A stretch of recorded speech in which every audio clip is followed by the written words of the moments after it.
Take a slow breath. Let the room dim a notch. If you've got a fan running, let that soft hush be our backdrop. Tonight we're not chasing dragons or crowns. We're slipping sideways into a century where mornings began with bells, bread had a mean bite back, and comfort was a rumor that rarely came true. Before you settle fully, do one small thing. Unclench your jaw, drop your shoulders, and let your eyelids grow heavy. Good. Now imagine this. You open your eyes on a winter morning you never asked for. The year is 1326. Your name is unimportant. Names matter less than weather here. And the weather is a cold that sneaks into bone and lingers like gossip. What you sleep on used to be straw, and is now an argument between hay, insects, and gravity. Your blanket is wool with a memory. It remembers every previous owner and refuses to forget their scent. The first sound is a bell, not delicate but iron-lunged, striking from the church tower. It isn't asking you to wake. It is announcing that it already has. The note rolls across the timber roofs, crosses the muddy lane, and comes through your walls like a polite thief. You sit up and feel the room notice. One room, for everything. The walls are timber, chinked with wattle and daub. The air holds a bouquet of yesterday's smoke, the neighbor's goat, and a hint of something that would be easier not to identify. A chicken, perfectly unaware of social boundaries, blinks at you from the doorway.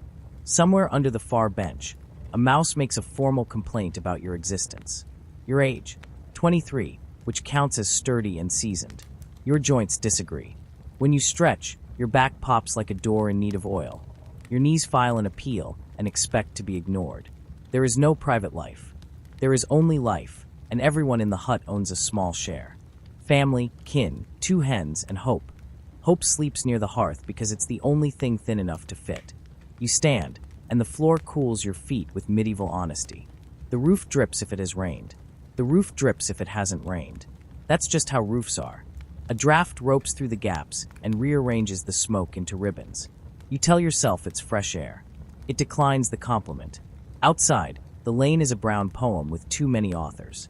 Hooves wrote the first draft. People added footnotes. Dogs handled the editing. Somewhere a cart complains in wooden syllables, and beyond that, a voice laughs, quick, bright, and gone.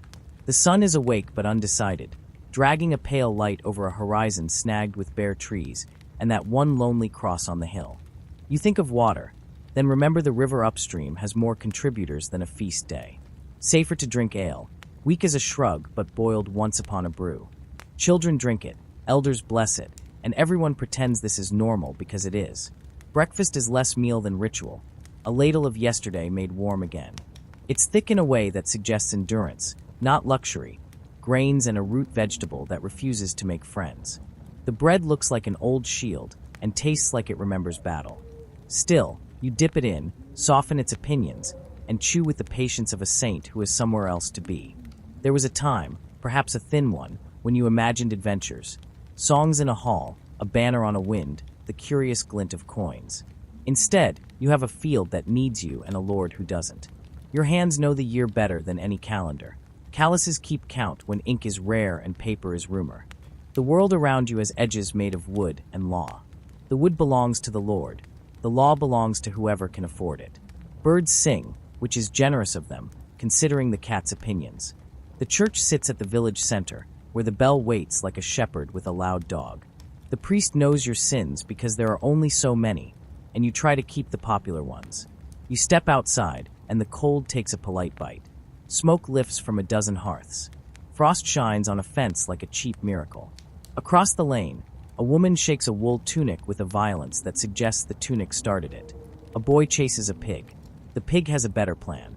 Somewhere, a dog adopts you for 3 seconds, then revises its loyalties when it sees a more interesting destiny in the form of a dropped crust. There are rules here, and some of them aren't written, because who would waste ink?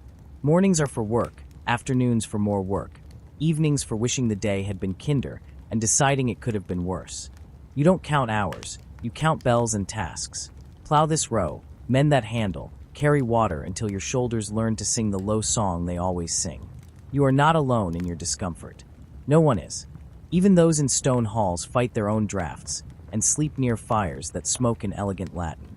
Their tables hold spices that could pay half your rent, but their marriages are treaties and their pillows are rumors.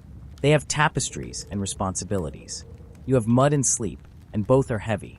If you are listening from a soft bed, in a well-behaved century, don't feel guilty. Feel grateful. Touch the light switch with 2 fingers and thank the lightning in the wall. Then let it go. You're safe here, traveling by imagination only, where the worst thing that can happen is you fall asleep mid-sentence, which is arguably the point. Back in 1326, your neighbor calls your name, the short version, because the long one wastes daylight. You answer with a nod that means yes, and maybe, and ask me after I find my shoes. The shoes are leather in the way a rumor is truth, mostly. You tie them with a faith you didn't know you had and step into an hour that makes no promises. The path to the field remembers every foot, and yours are no different. You pass the hedgerow that keeps secrets and the stump that collects children. You cross a narrow stream that knows how to sing winter songs and summer songs and chooses winters today.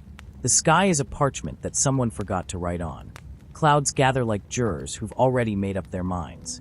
Your work waits in straight lines and crooked hopes. The earth is honest. Give it time and sweat, and it pays you in food. Give it nothing, and it pays you in weeds. You know the tools by their weight. You know the weather by the taste of the air. Metallic when snow is coming, green when rain makes promises, empty when wind wants to travel. And yet, for a breath or two, there is a small hush that feels like mercy. A crow lands on the fence, cocks its head, and declares itself an authority on everything. Far off, the bell speaks again, shorter this time, like a reminder. You swallow, shift your grip, and begin. If this sounds bleak, remember this too. People laugh here. They laugh at dogs stealing turnips, and at the old story about the miller's hat, and at the way the apprentice blacksmith blushes whenever the baker's daughter asks for extra crust. They sing in a key invented by smoke and sore throats. They dance in shoes that don't approve. They tell stories at night, tales with wolves and saints, debtors and kings, and that one fox who keeps outwitting everyone until the cheese runs out. You will hear some of those stories before this night is out. You'll walk the lanes where secrets collect like dew. You'll stand at the edge of a market where coins change hands and eyes change owners.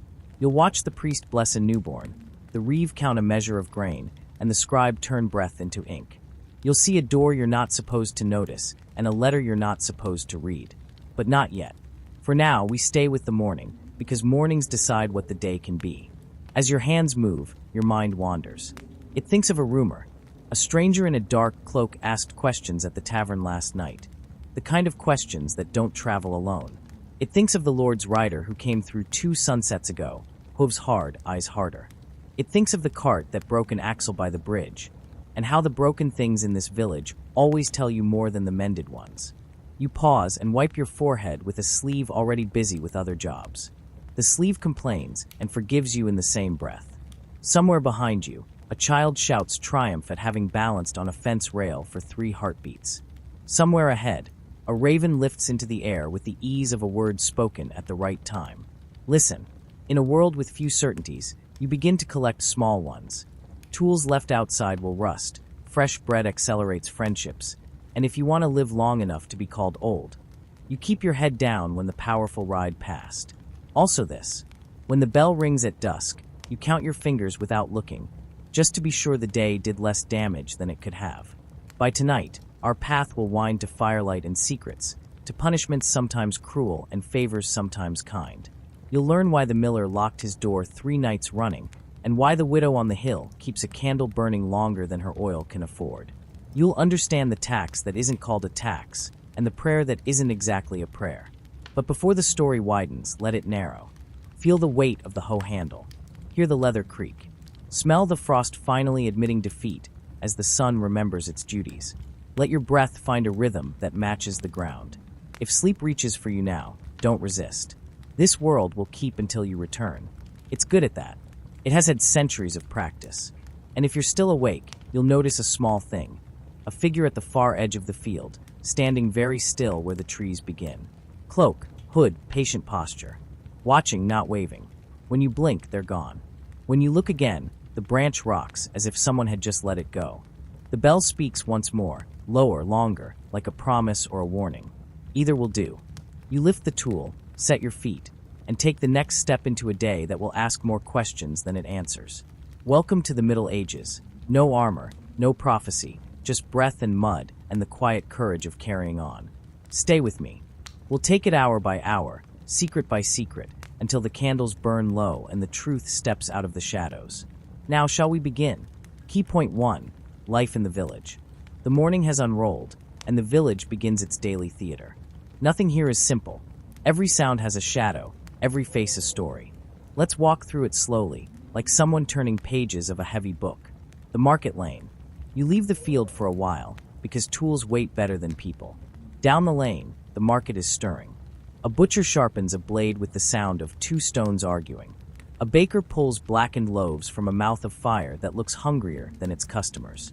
The tanner works in smells that should be a crime, but pays well enough that no one reports it. Coins clink rarely. Most trade here is barter. A hen for a handful of onions. A half day of labor for a patch of wool. And always someone promising next week, when next week has never kept its promises. Faces and whispers. In a village this size, privacy is fiction. Everyone knows your cough, your debts, your dreams if you talk in your sleep too loudly. Today the whispers seem sharper. The miller, red-faced and defensive, has locked his doors again. Flour sacks are lighter than they should be. The reeve, the Lord's tax collector, wears a smile that is mostly teeth. He's making rounds, tally stick in hand, cutting notches that always seem to favor the Lord. A child swears she saw a rider in the woods last night. No torch, no sound but the hooves. Adults hush her quickly, then look away faster than comfort allows. Church and bell.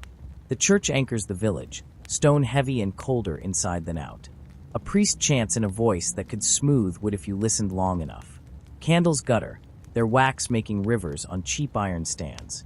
Villagers kneel, more out of habit than hope. Confession today is brisk. Sins repeat themselves and the priest's penance is efficient.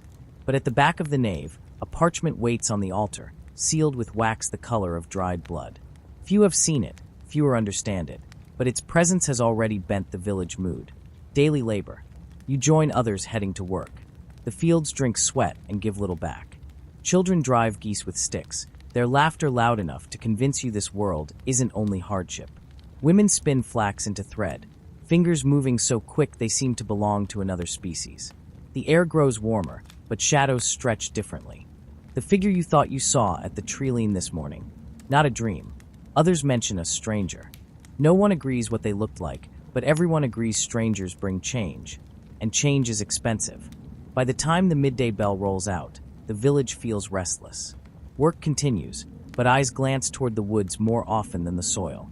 The sealed parchment in the church glows in every imagination. And though no one admits it, the sense is shared. This day is not like other days. Point 2. The stranger arrives. 1. Afternoon unease. The village breathes strangely this afternoon. The sun is bright, yet the air feels heavy, as though a storm waits behind the sky. Dogs bark at nothing, pacing in circles. A flock of pigeons bursts from the church steeple and does not return. Merchants in the market haggle in whispers instead of shouts. It is not silence, but a fragile quiet, like everyone is speaking softer to avoid attracting something they cannot name. 2. First signs on the road. A thin column of dust appears on the far road. At first, people expect a caravan, maybe traders or soldiers. But the shape resolves into one horse, one rider. The horse, black as tar, its mane tangled, its breath puffing like smoke. The rider, wrapped in a long cloak, hood drawn so deep the face beneath is only shadow. Around the wrist, tied loosely, a strip of red cloth that flutters like a wound refusing to heal. The children laugh nervously, but their mother seize them by the arms and drag them back indoors. 3. The market holds its breath. The horse clatters into the market square. Every sound halts. The blacksmith freezes mid-swing, hammer raised above the anvil. The baker's wife forgets the loaf in her hands. Even the butcher rests his cleaver on the block and simply stares. The only sound is the echo of hooves, beating too loudly, reverberating too long. 4. The stranger speaks. The rider does not dismount. Slowly, the hood tilts upward, as if surveying the crowd. A voice emerges, low, gravelly, too sharp for the air. I seek the one who bears the key. The words fall like stones in water. No one understands, yet everyone feels accused. 5. The priest's fear. The church door creaks open. Father Samuel steps out, pale as linen, his hands clutching his rosary. His eyes dart, not at the stranger, but toward the altar inside, where a sealed parchment lies hidden.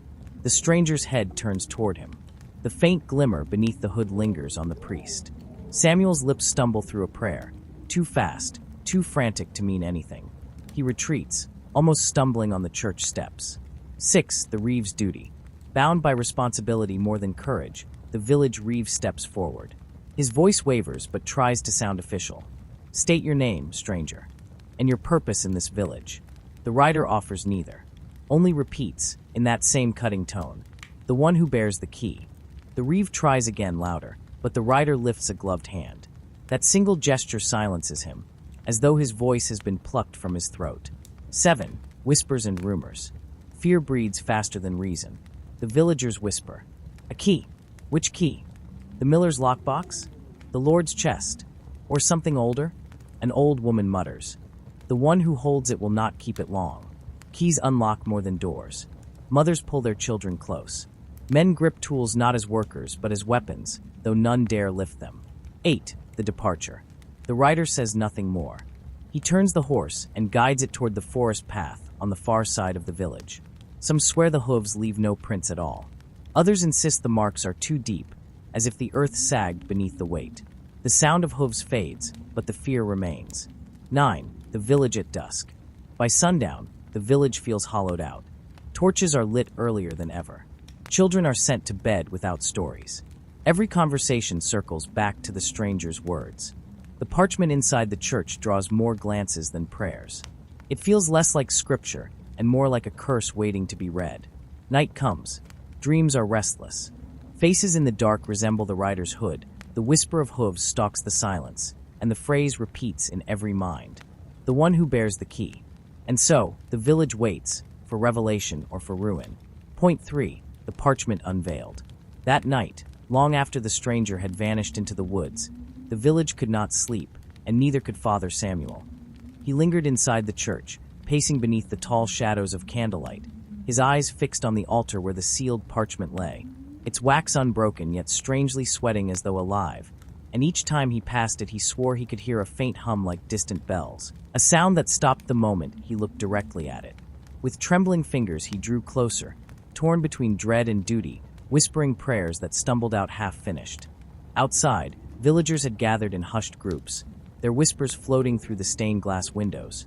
Rumors that the parchment was connected to the rider, that whoever opened it would invite either salvation or ruin. Finally, Samuel placed the parchment upon the lectern, the seal stamped with a symbol no one in the village recognized. A circle split by a jagged line, as if day itself had been cracked apart.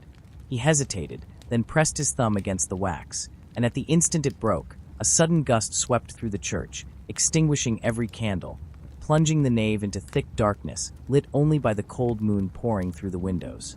The parchment unfolded on its own, as though eager to breathe, and the words inside glowed faintly with an otherworldly silver, not written but burned into the page. To the bearer of the key, the path is already chosen.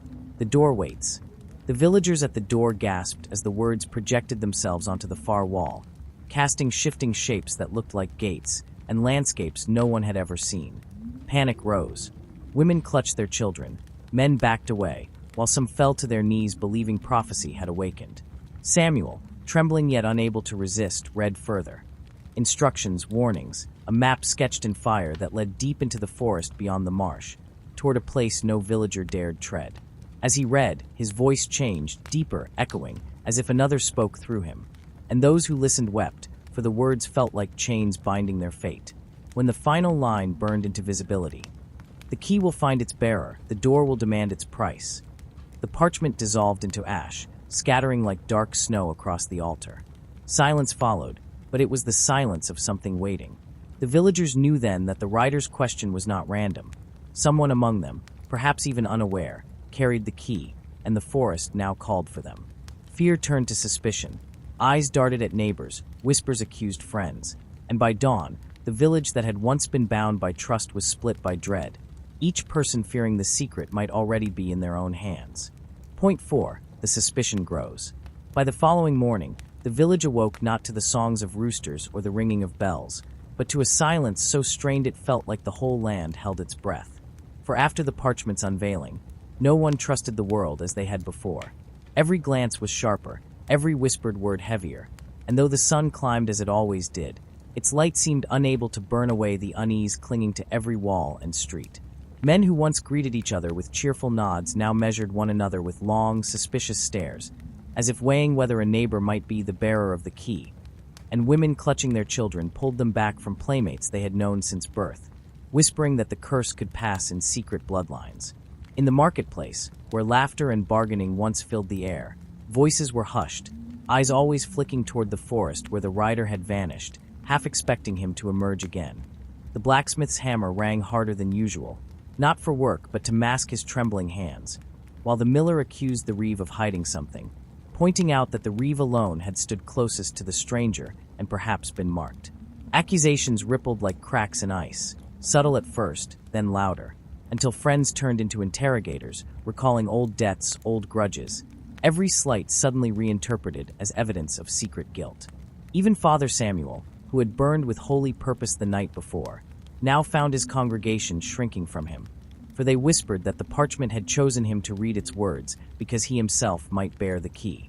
The children, sensing the fear of their elders, played strange new games, one child pretending to be the hooded rider, the others running and screaming, until their parents tore them apart angrily, fearing mockery of something too real. At night, doors were barred earlier, torches burned longer, yet no one felt safe, for in their dreams they saw keys glinting in unexpected places, on chains around their necks, hidden in cupboards, even buried in their fields. The forest loomed darker than ever, its trees seeming to lean closer with every sunrise, and when the wind carried faint echoes, whether of hooves or of voices, villagers shuddered, believing the stranger was not gone but circling, waiting for the key's bearer to be revealed. So suspicion fermented into fear, fear into anger, and by the week's end, the harmony of the village was shattered.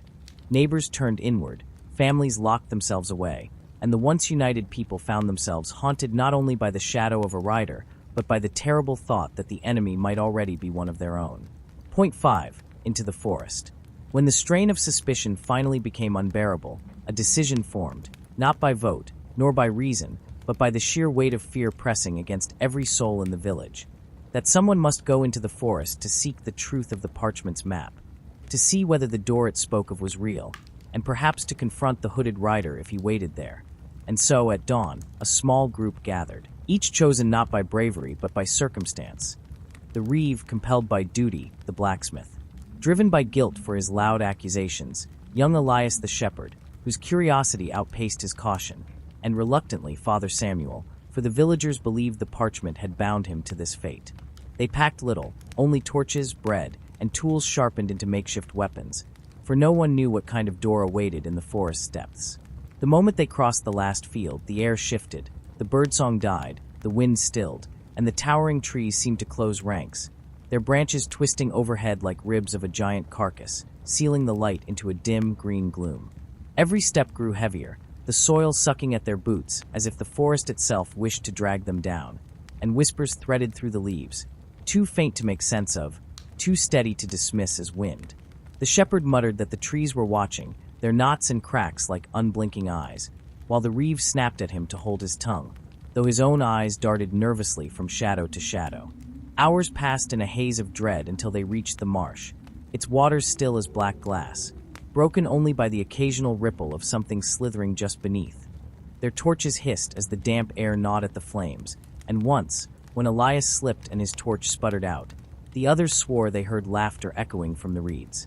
Pressing on, they found strange carvings etched into the trunks, spirals, jagged lines, the same symbol that had sealed the parchment, growing fresher, sharper, as though newly cut, until finally the trees gave way to a clearing where the earth dipped into a hollow. There, half buried in moss and stone, stood what looked like a door without walls, a frame of ancient wood bound in iron, its surface blank yet radiating a cold presence, as if the air bent inward toward it. The men froze, struck dumb, for it was unmistakable. The door had waited for them. Father Samuel whispered a prayer, but the words faltered, twisting into sounds not his own, and the reeve swore he saw the parchment's ash flicker to life around the frame, curling like smoke into runes. Then came the sound, distant but steady, of hooves on stone, echoing from nowhere and everywhere at once, and Elias, trembling, asked the question none wished to answer. If this is the door, then which one of us carries the key? Point 6. The first betrayal. The clearing around the door seemed to pulse with an unseen rhythm, as though the forest itself had begun to breathe, and in that suffocating stillness the four men stood, bound not by trust, but by the thin thread of necessity, each one knowing that if the parchment's words were true, one of them carried the key, yet none could say who, and so suspicion, which had poisoned the village, now turned inward like a knife against their fragile fellowship. The reeve, sweating beneath his cloak, demanded that Father Samuel confess, swearing that the parchment had chosen him and no one else, while Samuel, pale but defiant, argued that if he truly bore the key the door would already have opened. The blacksmith growled that both of them were liars, his hand never leaving the hammer at his belt, muttering that the reeve had too much to hide and Samuel had too much knowledge of dark words for a priest. Young Elias, caught between awe and terror, pleaded for them to stop, yet even his soft voice wavered with doubt, for he too had begun to wonder why the parchment had mentioned a price, and what kind of price could be demanded if not blood. The argument swelled, harsh words slashing deeper than any blade, until at last the blacksmith lunged, seizing Samuel by the collar, dragging him toward the door as if to force its judgment upon him. The reeve, panicked, tried to pull the blacksmith away, but in the struggle Elias stumbled, his satchel spilling open, and there among his humble shepherd's tools clattered a small iron shard carved in the same jagged circle as the parchment's seal. For a heartbeat all froze, staring at the shard as if it were glowing, and Elias, horrified, swore he had never seen it before, that it must have slipped into his bag without his knowing. But the others heard only lies. The blacksmith roared, declaring the boy the chosen bearer, while the reeve, his voice sharp with fear, insisted that the rider had planted it to deceive them. Samuel alone looked at the shard with sorrow, whispering that it was no accident, that fate had indeed placed the burden on the boy. Rage erupted. Accusations became shoves, shoves became blows, and in the chaos the blacksmith's hammer struck the reeve's temple, sending him crashing lifeless to the ground. Silence followed, thick and terrible, broken only by the forest's whispers which now rose like a chorus of approval, as if the trees themselves had been waiting for the first drop of blood. Elias wept, shaking his head, the shard clutched in his trembling palm, while Samuel, his eyes hollow, murmured that the price had only begun to be paid, and as the blacksmith stood panting over the corpse of the reeve, they all felt the ground shiver faintly beneath their feet, as though the door had awakened a little further with the taste of betrayal. Point 7. The descent/downfall. The body of the reeve lay twisted at the foot of the strange door, his blood soaking into the moss as though the ground itself were drinking it, and with his death the fragile thread of unity among the survivors finally snapped, leaving only terror and blame. Elias, clutching the iron shard, sobbed that he wanted to return home, that the door was cursed, but the blacksmith, wild-eyed and trembling, insisted that once the boy was sacrificed the evil would end. Father Samuel, torn between horror and duty, held the boy close, whispering prayers, though even his faith now cracked with doubt, for the forest had grown darker, the air thicker, and the shadows seemed to shift with hungry anticipation. Every sound felt alive, the snapping of twigs, the rustle of leaves, until they realized the whispers were no longer carried by the trees, but were echoing from the door itself, murmurs that grew clearer with every heartbeat, shaping words in a language older than any prayer Samuel had ever known. The blacksmith began to laugh, a broken, hysterical sound, claiming the reeve's blood had only whetted the door's appetite, that more must be given, and when Samuel tried to restrain him, the larger man shoved him aside and raised his hammer toward Elias. But before he could strike, the forest answered with a groan, the ground splitting at the base of the door, roots twisting upward like skeletal hands, wrapping around the corpse of the reeve and dragging it beneath the soil.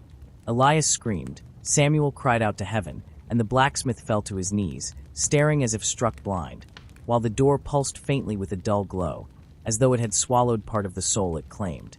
The truth was undeniable now.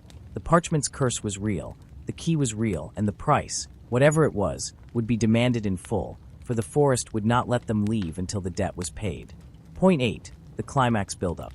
The clearing had become a prison of shadows, the door at its center glowing faintly with a heartbeat of its own, and as the forest swallowed the reeve's body, a heavy silence descended, broken only by Elias's ragged sobs and the blacksmith's hollow muttering, his words a tangle of guilt and feverish resolve.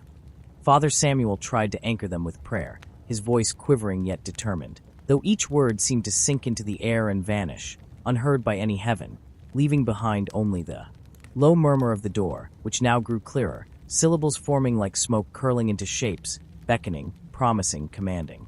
Elias, shivering violently, clutched the shard as though it were both curse and lifeline, insisting he was no key-bearer, that he was only a boy, but the shard throbbed in his hand with a cold rhythm that matched the glow of the door, and in that dreadful synchrony Samuel saw a truth he wished he could deny. Fate had chosen the child, whether through chance or cruelty, and nothing short of sacrifice would end what had begun. Yet the blacksmith, consumed by his own terror, took this truth and twisted it into madness, pacing the clearing with hammer raised, muttering that if the boy opened the door, all their torment would cease, that perhaps treasure or salvation waited beyond, that maybe the rider himself had been a servant of freedom rather than doom. His laughter rose in bursts, wild and broken, while Samuel countered with desperate pleas, warning that such thoughts were temptations, that the rider had brought nothing but curse, and that to open the door was to unleash what humanity was never meant to face. The argument dragged like a blade, circling again and again, each man fraying under the weight of hunger, fear, and the endless whispers seeping into their bones, until even Elias began to question whether death would be kinder than bearing the shard's unbearable weight. Night crept in, slow and merciless, and the clearing shifted with its coming. The trees leaned closer, their trunks bending unnaturally, roots writhing beneath the soil, while pale shapes moved just beyond the torchlight, figures without faces, their forms barely clinging to existence, as if the door itself was calling fragments of the unseen world into this one.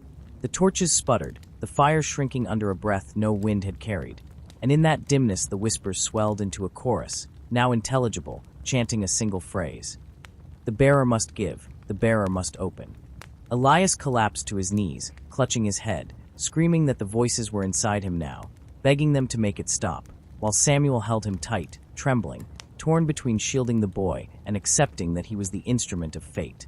The blacksmith, unable to bear the waiting any longer, advanced on them with murder in his eyes, certain that only the boy's blood could end the nightmare.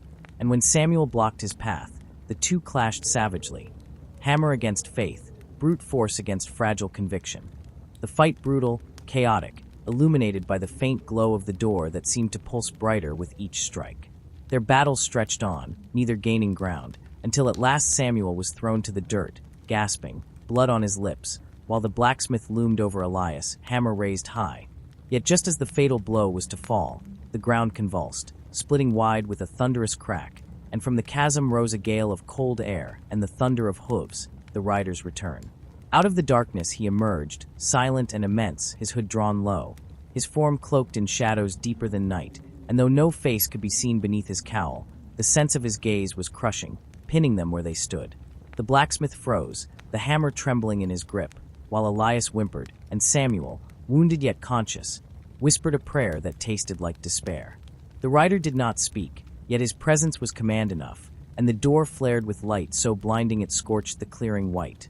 The whispers ceased, replaced by a silence heavier than sound, and in that stillness one truth rang in their hearts like a tolling bell. The final act had come. The debt could no longer be delayed, and before the forest released them, the door would claim its price in full. Point 9. The final sacrifice. The rider's presence filled the clearing like a weight pressing down on their chests, each breath shallow, each heartbeat frantic, as if the very air had become a noose. The blacksmith, once a tower of fury, now stood trembling, the hammer slipping from his fingers as though he were a child before a father who had come to punish, while Elias clung to Samuel with desperate strength, the iron shard glowing like a coal in his palm, branding his skin but refusing to release him. The rider's shadow stretched impossibly long, wrapping around the trees, swallowing the firelight, and though he uttered no word, the meaning of his silence was unmistakable. The door had chosen its bearer, and the door would have its due. Samuel, his body bruised and bloodied, felt despair tear at the edges of his soul, yet also a flicker of resolve. He looked at Elias, the boy's face streaked with tears, and knew the child had been thrust into a fate no innocence should endure. The blacksmith fell to his knees, begging incoherently, offering himself instead, screaming that his blood was stronger, that his life was worth more, but the shard pulsed harder in Elias's grip, a heartbeat in perfect sync with the door's glow, and it was clear that sacrifice was not a choice of strength but of destiny. Samuel rose with shaking legs, holding Elias by the shoulders, speaking gently, his words tumbling in a prayer-shaped rhythm. That sometimes the burden of salvation fell unfairly, That courage was not freedom from fear but the act of facing it, that the boy's life, though short, could shine brighter than 100 years of cowardice. Elias, sobbing, begged to go home, to see his mother, to feel sunlight again, but even as he pleaded he seemed to understand, his grip on the shard tightening not in rejection but in grim acceptance. The rider lifted one skeletal hand, pointing toward the door, and the forest itself obeyed, roots unwinding to form a path of bone-white soil leading to the threshold. The whispers returned, a chant so loud it shook the ground. The bearer must give, the bearer must open. With every step Elias took down that path, the air thickened, time seemed to slow, and phantoms appeared between the trees. Faces of villagers, the reeve among them, pale and hollow-eyed, all staring with a silence that was both accusation and mourning. Samuel followed close, his lips moving in ceaseless prayer, though his heart cracked with each step, and when they reached the door, its glow flared so bright it illuminated the forest for miles, casting shadows that writhed like living things. The boy pressed the shard into the circular seal at its center, and it sank as if the wood were liquid, fusing with the strange runes. The door shuddered, a groan deep as the earth itself, and the rider's figure loomed closer, towering above, waiting for the price to be paid. Elias turned to Samuel one last time, whispering, "I'm afraid." And Samuel, tears running freely, whispered back, "So am I. But I will not let you face it alone." Then, in a single terrible motion, the door yawned open, not into another world, but into an abyss of lightless void, and a wind howled outward, dragging everything toward its maw. The blacksmith was pulled screaming into the darkness, his body vanishing like ash. The torches were extinguished, the trees bent toward the abyss, and Elias, though he clung to Samuel's hand, began to slip, the shard anchoring him to the pull of the void. Samuel held on with all his strength, his muscles tearing, his soul breaking, but Elias looked at him with a strange calm, whispering that this was how it had to end, that the debt would consume him if he resisted. And before Samuel could answer, the boy let go, his small body swept into the abyss as the door slammed shut with a sound like 1,000 bells shattering. The forest fell silent. The rider was gone. The clearing, once alive with whispers, became still and lifeless, the ground unmarked as though nothing had happened, save for Samuel kneeling alone before the door, his hands empty, his cries swallowed by a night that would never speak back. Point 10. Resolution/Aftermath. When the echo of the door's closing finally faded, what remained was not peace, but a silence so vast and unnatural it pressed against Father Samuel's ears until he feared he had gone deaf. The forest stood frozen around him, every tree unmoving, every branch stiff as bone, as though time itself had paused to witness the debt collected, and in that endless stillness he collapsed to his knees, the weight of Elias's absence crashing into him with the force of a storm. The soil beneath him was cool, untouched, as if no blood had been shed, no boy had screamed, no door had ever opened. Yet the memory burned in his veins, undeniable, a wound carved into his soul. He staggered to his feet, calling Elias's name, again and again, until his voice broke into raw sobs that the forest devoured without reply. The blacksmith was gone, the reeve gone, the villagers gone, swallowed into a void from which no one returned, and Samuel alone remained, his body battered and his faith fractured, a shepherd without a flock. Hours passed, though time had lost all meaning. The night did not lift, the stars did not move, and Samuel wandered through the clearing in circles, searching for proof that what he had endured was real, desperate to find the shard, the rider, any trace, but the earth was bare, unmarked, as if mocking him with its indifference. At last he stumbled to the ancient tree, leaning against its roots, whispering prayers that no longer carried conviction, but only the weary echo of a man clinging to habit. His mind replayed every detail of Elias's sacrifice, the trembling hand, the whispered, "I'm afraid," the unbearable moment when the boy chose to let go, and each memory pierced him deeper than any blade, until grief transformed into a hollow numbness that consumed all else. Dawn came slowly, not with the golden warmth of renewal, but with a gray pallor, the sun hidden, as though the heavens themselves refused to look upon what had transpired. Samuel limped out of the clearing, each step heavy with the knowledge that no one would believe his tale, that he would return to a village without a child, without companions, carrying only silence as proof of the horror he had witnessed. Yet even as he left the forest behind, a final dread gnawed at his heart. The door had not been destroyed, only appeased, and someday, when fate deemed the debt renewed, the rider would return to claim another bearer. At the village gates, faces turned toward him, hopeful, fearful, questioning, But Samuel's eyes, hollow and haunted, offered no comfort. He could not speak of Elias, could not unravel the truth of the door, for to do so was to spread the curse further, and so he merely shook his head, bowed beneath their grief, and withdrew into silence. Seasons passed, yet the memory of that night never left him. He dreamed of Elias's voice in the dark, of the rider's shadow at the threshold, of whispers crawling beneath his skin. And though years turned his hair white and his hands frail, Samuel often found his steps wandering back toward the edge of the forest, standing where the trees began to crowd, waiting for a sound he dreaded and longed for all at once, the thunder of distant hooves. For deep in his broken heart, he knew the story had not ended, only paused, and when the door's hunger stirred again, someone else would walk the path Elias had taken. Until then, Samuel carried the weight alone, a living monument to a sacrifice no one else remembered, haunted by the silence of a forest that would never let him go. Point 11. Epilogue/Legacy. Years passed, and though the seasons turned and the village slowly stitched over its wounds, the forest remained untouched, its trees still dark and heavy with secrets, and whispers of the door grew into legend whispered by mothers to frighten their children into obedience. Yet for Father Samuel, legend was no comfort, for the truth weighed on him every waking moment, and each night he woke gasping from dreams of Elias's small hand slipping into the void. His hair grew white, his steps faltered with age, and still he returned to the forest's edge, a solitary figure standing like a sentinel, waiting, praying, dreading. The villagers grew wary of him, calling him mad, claiming he was cursed, until even the children mocked his hollow eyes. Yet beneath their cruelty lay fear, for some part of them knew he spoke no madness, only truth. As years became decades, Samuel's body withered, but his burden did not, and on the eve of his death he gathered the village youths, his voice trembling as he warned them.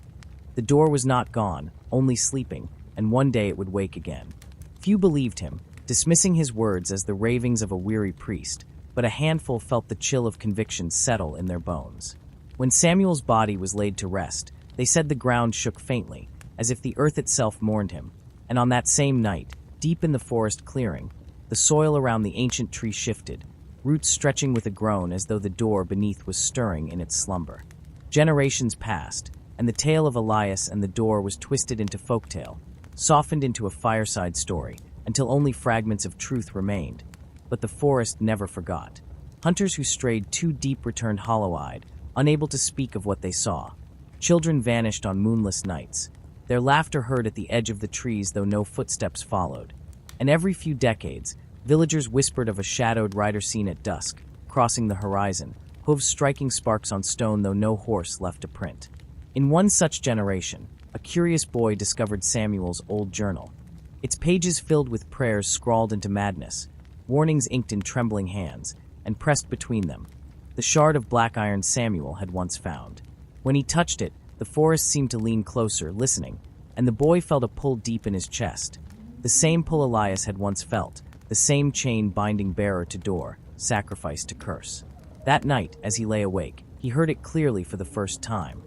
The door calling, not with whispers but with his own name, soft and patient, promising that the time had come again. And so the cycle continued, inevitable, eternal, the debt never truly paid, only passed on, from child to child, from soul to soul, until the forest itself became less a place and more a hunger that lived in every generation. The door waited, the rider rode, and though the village pretended the curse was nothing more than story, the silence in the trees told the truth. The story had never ended, and it never would. Part 12. The New Awakening. Centuries had passed since Father Samuel's warnings were buried with his bones, and the village had long forgotten the boy named Elias, reducing his story to a fireside fable recited on stormy nights, half believed and half laughed at. Yet deep in the forest the door endured, untouched by time, sealed beneath roots that coiled like veins through the soil, waiting with a patience that only eternity could bear. And at last, on a moonless autumn night, when the air carried the brittle scent of dying leaves, the ground shivered with a sound too faint for men to hear, a low groan as though the forest itself was yawning awake. In the village, a girl named Alara stirred from her sleep, clutching at her chest where a searing ache had bloomed, her breath ragged as if invisible fingers had pressed upon her heart. And though she was but 12, she felt as if she had been chosen, claimed, bound to something far older than herself. That same night, strange omens unfurled. Livestock screamed and tore free of their pens, dogs howled without pause. The church bell rang once though no hand touched its rope, and in the distance, villagers swore they heard the unmistakable thunder of hooves, steady, patient, circling the outskirts of their world. Alara tried to tell her mother, her voice trembling as she spoke of whispers in the dark calling her name. But her words were silenced with a scolding, for her family feared madness more than monsters. Yet in the nights that followed, her eyes grew sunken, her steps slow, as though life itself was bleeding from her. And when she dreamed, she stood always in the forest clearing, staring at a door that loomed like a wound in the earth, its edges throbbing with lightless hunger. And at its threshold waited the rider, faceless, towering, holding out a hand she could not resist. The elders gathered, whispering of Father Samuel's long-forgotten ramblings, and some remembered scraps of the journal, fragments of warnings dismissed as delusion, until slowly, dread pooled among them that the curse had stirred again. One night, driven by desperation, they followed Alara into the woods, guided by the glow of her lantern as if she walked in trance. And when they reached the clearing, the trees seemed to bend and close behind them, sealing their path back. The door pulsed now, no longer sleeping but alive, a heartbeat of stone and shadow, and before it Alara stood motionless, her eyes wide with terror, yet her body compelled forward as if the air itself dragged her. The villagers screamed her name, tried to pull her back, but their hands passed through her as though she were smoke, and the rider's silhouette towered nearer, hands stretching, waiting. In that moment, the forest roared with voices, thousands upon thousands, as though every soul ever taken cried out in chorus, and the villagers collapsed in despair, realizing the debt was eternal, the hunger unending. Alara turned once, her tear-streaked face reflecting both terror and acceptance, and then stepped forward, vanishing into the blackness of the rider's grasp. When the villagers awoke at dawn, they found themselves outside the forest, lying on the cold ground, their torches extinguished, their memories fractured. But Alara was gone, her lantern shattered on the soil, its glass smeared with shadows that did not belong to flame. And though the villagers tried to bury the truth as their ancestors once had, whispers spread faster than silence. The door had opened again, the rider had returned, and a new name had been claimed. From that day on, every child grew up knowing that one night, the call might come for them, and though the village tried to hide it, deep down they understood what Samuel once had. There was no ending, no escape, only waiting, until the forest claimed the next soul. Part 13. The Spreading Curse. In the months after Alara's disappearance, the village tried to resume its rhythm, but silence itself seemed poisoned, for the forest no longer kept its distance. Instead, its shadows reached outward, stretching like black fingers across fields and roads, its roots cracking stone foundations, its whispers slithering into dreams of not only villagers but travelers and merchants passing through. Soon, stories spread along trade routes of a faceless rider glimpsed at twilight, hooves sparking against cobblestone though no prints remained, and of children who wandered in their sleep only to vanish without trace, their cries heard in the trees long after their bodies were gone. A neighboring town scoffed at the tales until their church bell rang at midnight without hand or wind, and in its echo 3 of their youngest were found at the edge of the forest, standing motionless with eyes wide and mouths open, whispering words in a language no living man could recognize. Panic took root. Priests from distant parishes were summoned, exorcists carrying relics and holy water. Yet when they stepped into the clearing they fell to their knees, blood streaming from their ears, crying that the door spoke directly into their minds. Armies, too, tried to intervene, for whispers of the curse reached noble ears who dismissed it as superstition, until their scouts returned raving, eyes hollow, blades shattered, claiming that they had seen the rider not as shadow but as towering truth, a figure that seemed carved from night itself, whose presence bent reality, whose silence crushed faith. And still, at the heart of it all, the door pulsed, breathing like a wound in the world, widening with each life it swallowed. The villagers realized what Samuel had once warned. The curse was never meant to remain contained. It was patient, waiting until the hunger was strong enough to seep beyond its borders. Now fields withered near the forest's edge, livestock birthed stillborn calves with eyes glazed black, rivers slowed as if strangled by unseen hands, and the night itself grew longer, dawn arriving later each day as though the world itself tilted toward endless darkness.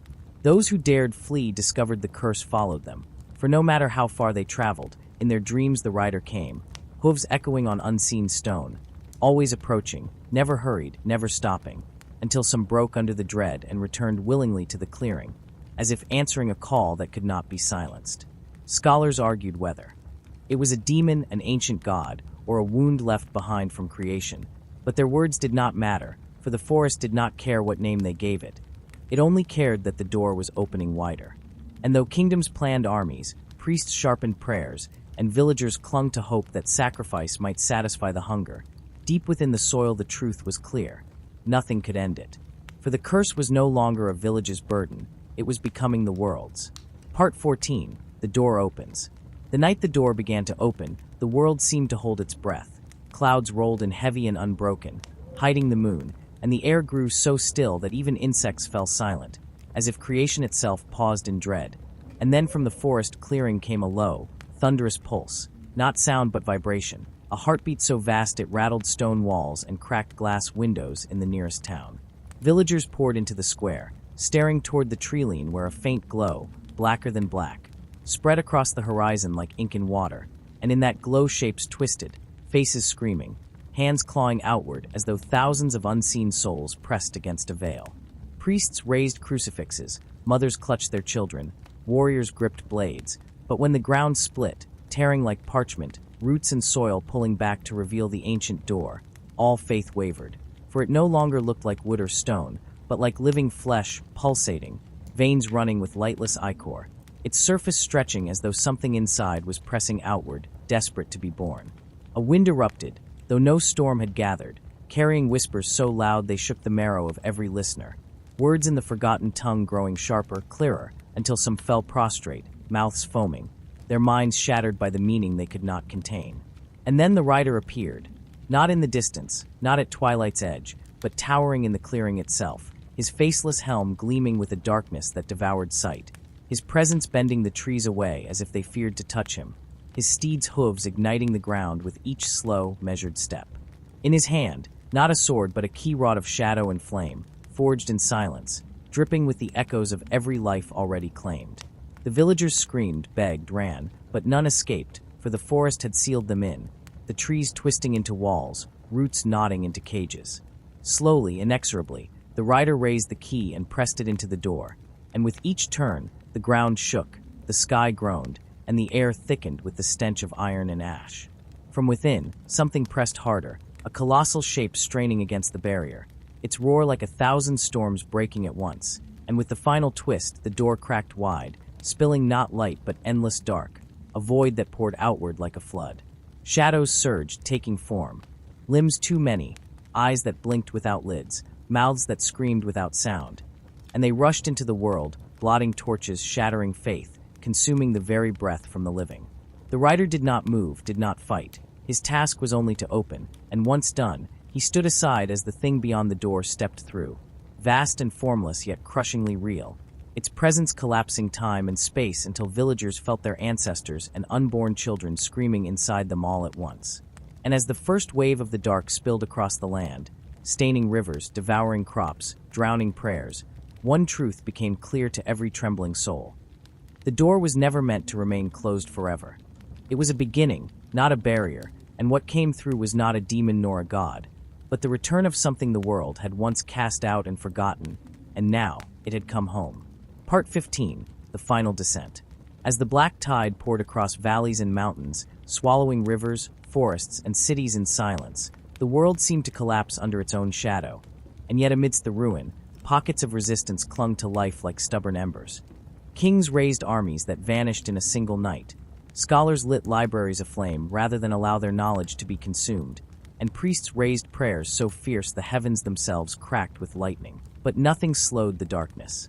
Those who survived the first wave became wanderers, hollow-eyed figures wandering through wastelands of ash, chased by whispers that promised rest if they simply gave in. A handful of survivors, drawn by dream and omen, converged unknowingly at the ancient village where it had begun, standing once more before the clearing, though now it was no clearing but a wound in the earth, the door torn wide, and beyond it the shape of a being so immense it blotted the stars, its limbs folding and unfolding with the rhythm of eternity. Among the survivors was a child, no older than Elias had once been, clutching Samuel's old journal in trembling hands. In its pages lay not salvation, but understanding, that the door was never a prison but a bridge, and what spilled through was not conquest but reclamation. The child, voice steady though the world roared, spoke aloud the words Samuel had scrawled in madness. A prayer not of banishment, but of surrender, an acknowledgement that humanity was never meant to lock away what belonged to the dark. And as the words fell into the air, the tide slowed, not stopping, not retreating, but pausing, as though listening, as though considering the offering. The survivors wept, some in relief, others in terror, as the child stepped forward, journal pressed to chest, and crossed the threshold into the door's gaping void. In that instant, the tide surged once more, swallowing the child whole. But with it, the hunger softened, the roars dulled, and the shadows stilled, settling over the earth not as destroyer, but as sovereign, a new dawn not of light but of eternal night. The last survivors lifted their faces to the black sky, seeing stars extinguished one by one until only the faint red glow of the door remained, like a heart still beating at the center of a new creation. And so the story ended not with victory, nor with escape, but with transformation. The world reborn in shadow, the rider vanishing into the dark with his task fulfilled, and the forest standing silent once more, patient, eternal. In the ages to come, when the children of night told stories of the world before, they spoke of a time when humans had tried to chain the darkness, and of how the door, once opened, had simply restored balance. And though no sun rose again, though no prayers were answered, there was peace of a different kind. An endless night where the curse was no longer curse, but truth, and the story of Elias Samuel, and the door became not a warning, but the first chapter of a new world.